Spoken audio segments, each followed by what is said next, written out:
In India's holy city of Varanasi, a nightly prayer ritual mesmerizes visitors. It takes place on the banks of the Ganga, also known as Ganges, Hinduism's most sacred river running through the country like a jugular vein.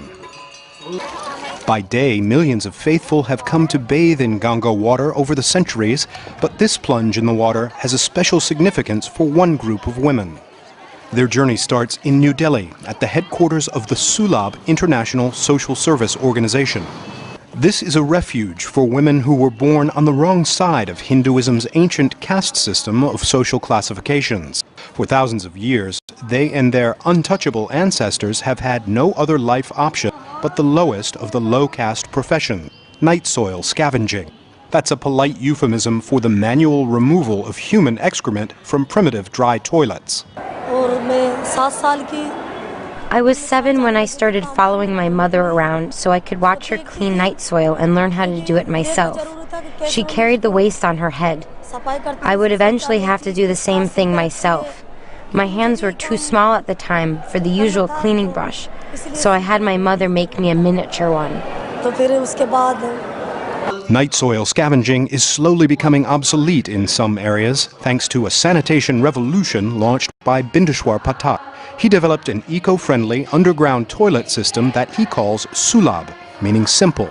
It converts waste into dry fertilizer and biofuels inexpensively and with no daily maintenance. Pathak's passion for decades has been to eradicate Hindu discrimination against so-called untouchables like these women. He recalls a defining moment in his life when he saw an entire community ignore an untouchable boy who had been attacked by a bull. We took him to hospital and the boy died. There I took vow to fulfill the dreams of Mahatma Gandhi. Pathak now offers these women an escape from untouchability and their first experience of a classroom. Good morning, class. Good morning, ma'am. My name is Dolly Parwana. I live in Tonk, Rajasthan. I joined to Sulabh in 2008. I love reading in English. I read every day in English paper, etc. After feeding the mango, what do you do? Cut the mangoes. These children, they are coming from the area where they have zero education. They are very smart, very intelligent. Age is no bar. Here I meet ladies who are almost 60s, 67, and they come very sweetly and they say, I don't know how to write my name. Can you please teach them? The shine which comes in their eyes that they have learned how to write their name, it really gives me encouragement to learn from them. The Sulabh founder hopes all of India will learn something from these women about redemption from the past. He takes them on high-profile, made-for-media excursions around India and the world. On this latest trip, they pray at holy Hindu shrines. They receive songs of blessing as they sit side by side for a meal with members of Hinduism's highest class, the Brahmins.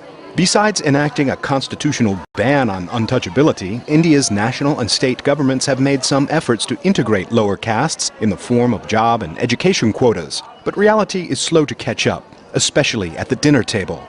More than 200 million people or 300 million people, they are not allowed to have food with others, even today. If you go to village, they cannot have a common dining.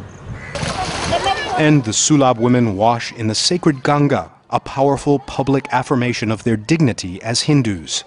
Sulabh is slowly changing Hindu attitudes as some of the conditions that fostered untouchability are replaced by better hygiene and sanitation. But volunteers say plenty of work lies ahead because attitudes 5,000 years old are not easy to wash away. Kurt Asian, VOA News, Varanasi, India.